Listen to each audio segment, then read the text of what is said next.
yang sayangnya mengenai kepala Michael hingga menghancurkan tengkoraknya.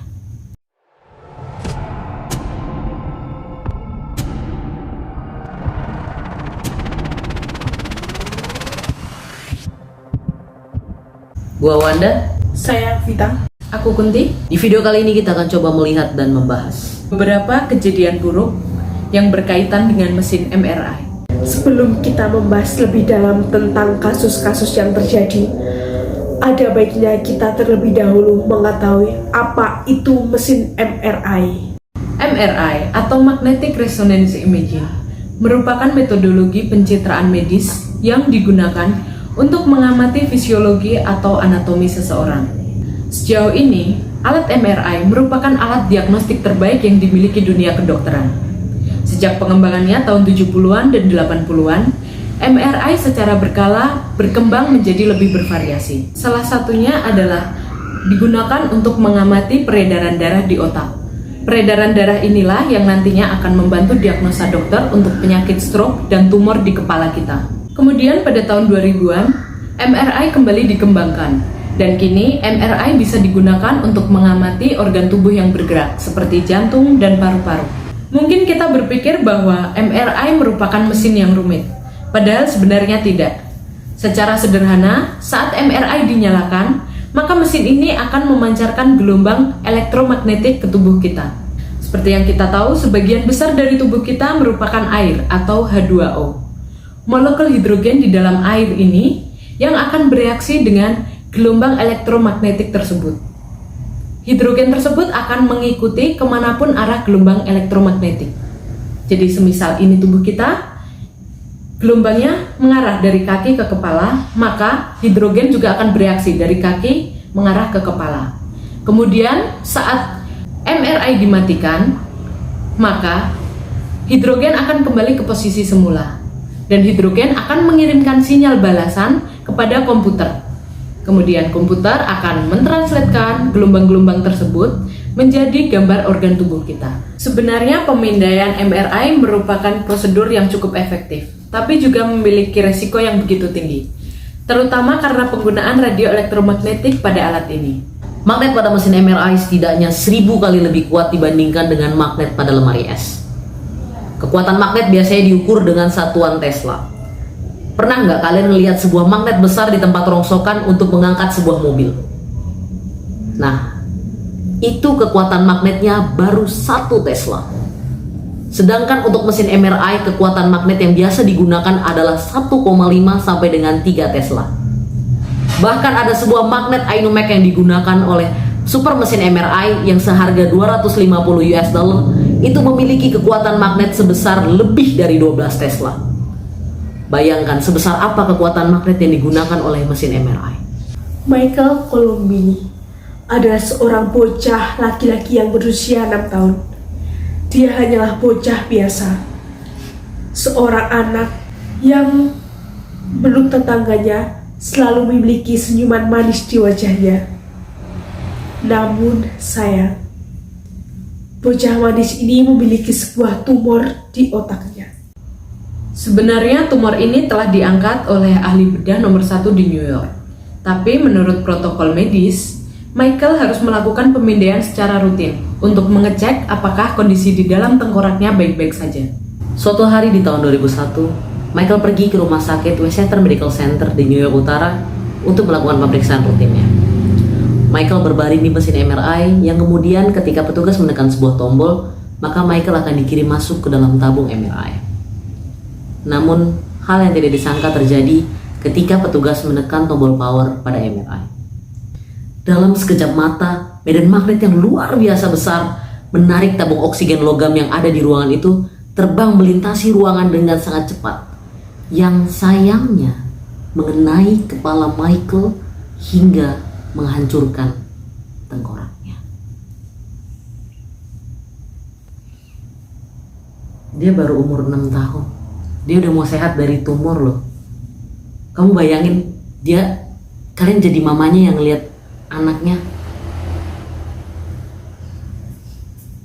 Keluarga Michael dan rumah sakit akhirnya mencapai sebuah persetujuan untuk melakukan ganti rugi sebesar 2,9 juta US dollar pada tahun 2009. Tapi kalau menurutku duit sama anak gak bisa diganti sama sekali ya, kayak gila, sayang banget sama Michael. Next. Rajesh Maru merupakan seorang pria India yang berumur 32 tahun. Maru merupakan salah satu staf rumah sakit yang bekerja di bagian bangsal. Pada suatu hari di tahun 2018, ada seorang anggota staf yang meminta bantuan Maru untuk membawakan tabung oksigen ke dalam ruangan dengan memindai MRI. Orang itu meyakini kalau mesin MRI sudah dalam kondisi mati. Sayangnya, apa yang terjadi di dalam ruang tersebut sangat bertolak belakang. Saat Maru membawa tabung oksigen masuk ke ruang tersebut, seketika Maru dan tabung oksigen itu tersedot masuk ke mesin MRI. Tabung oksigen yang membentur mesin menjadi rusak dan mengakibatkan oksigen cair di dalamnya keluar. Maru tanpa sengaja menghirup oksigen tersebut dan sempat dilarikan ke dalam UGD. Namun sayang, nyawanya tidak selamat. Mungkin kalian juga bertanya-tanya, mengapa Maru bisa tewas padahal tabung yang terhisap oleh MRI sama sekali tidak mengenai bagian fatal tubuhnya. Perlu kita ketahui bahwa menghirup oksigen murid dapat memicu serangkaian reaksi kimia. Saat itulah sebagian dari oksigen akan berbahaya dan tidak stabil yang disebut radikal. Radikal oksigen membahayakan lemak, protein, dan DNA di tubuh. Radikal oksigen menyebabkan kerusakan di mata sehingga kita sulit untuk melihat dan berakibat fatal bagi paru-paru sehingga kita sulit untuk bernafas. Sebenarnya kejadian serupa pernah terjadi beberapa tahun sebelumnya.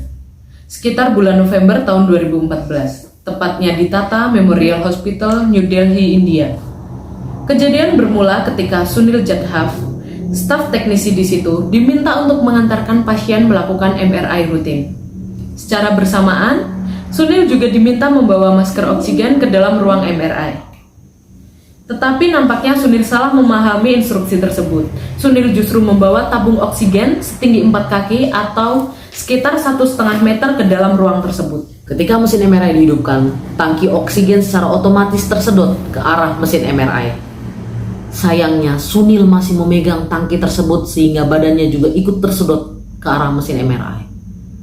Di saat yang bersamaan, ada seorang teknisi sedang berdiri di depan mesin MRI tersebut.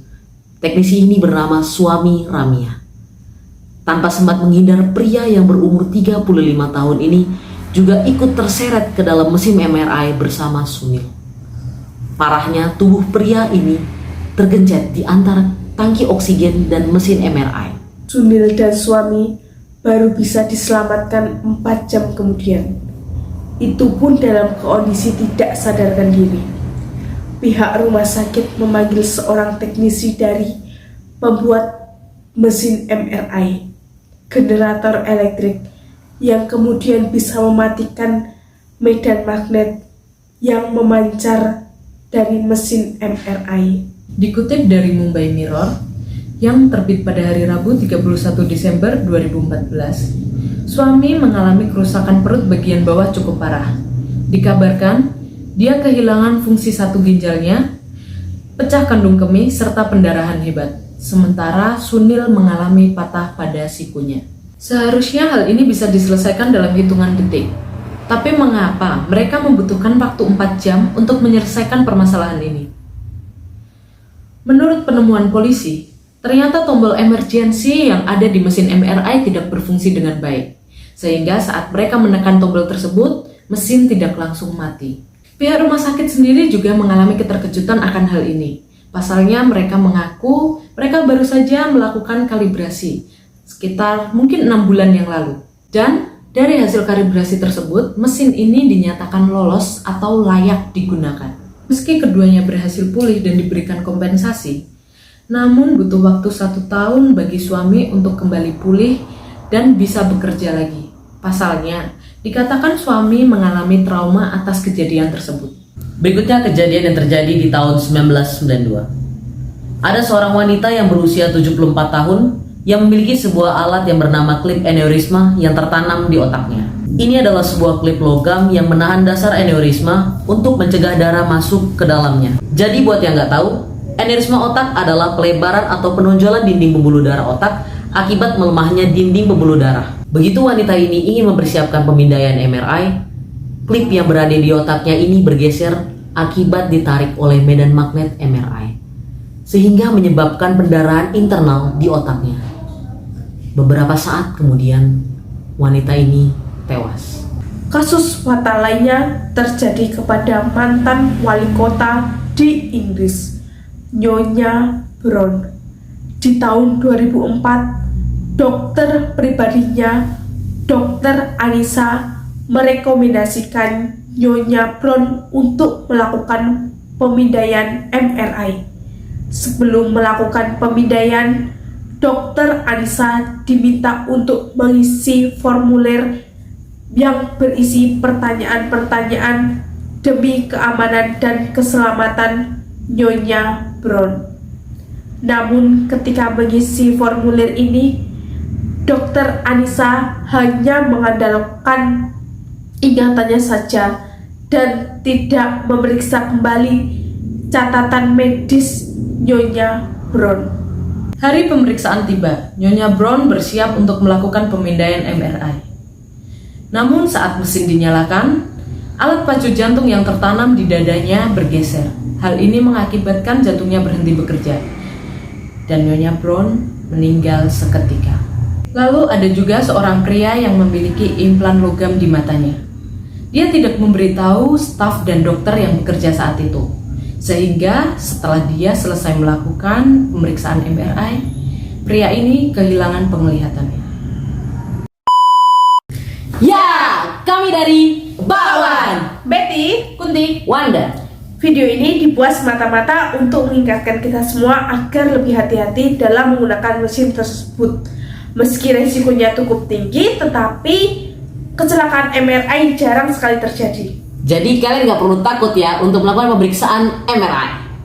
Yang perlu kita lakukan adalah langkah keamanan MRI dari sudut pandang profesional medis. Keselamatan adalah masalah mengikuti peraturan saat mengoperasikan mesin MRI. Peraturannya mungkin sedikit berbeda tergantung mesin digunakan, namun protokol keselamatannya sama. sebagai seorang pasien, kita juga harus memiliki kesadaran untuk memberitahu staf atau dokter yang sedang bertugas jika kita memiliki implan, logam, atau benda asing. Karena kita kan tidak tahu benda mana yang bisa masuk ke MRI ataupun tidak. Jadi kita baiknya memberitahu kepada dokter. Selain itu, sebelum memasuki ruang MRI, kita juga harus melepaskan perhiasan logam seperti anting, kemudian tindik, begitu, supaya nantinya tidak terjadi kecelakaan seperti yang sudah kita bahas. Beritahu juga kepada tenaga kesehatan seperti dokter kalau kalian punya klaustrofobia. Itu adalah ketakutan akan ruang sempit. Jadi nanti kalian bakal diberikan obat antidepresan biar pengalaman menggunakan MRI kalian jauh lebih seru. Oh iya, jangan lupa untuk memberitahu teknisi dan ahli radiologi kalau kalian memiliki suatu alergi kepada apapun itu. Oke, itu semua dari kami. Thank you for watching. Don't forget to like, comment, share, and subscribe. And Bakwan!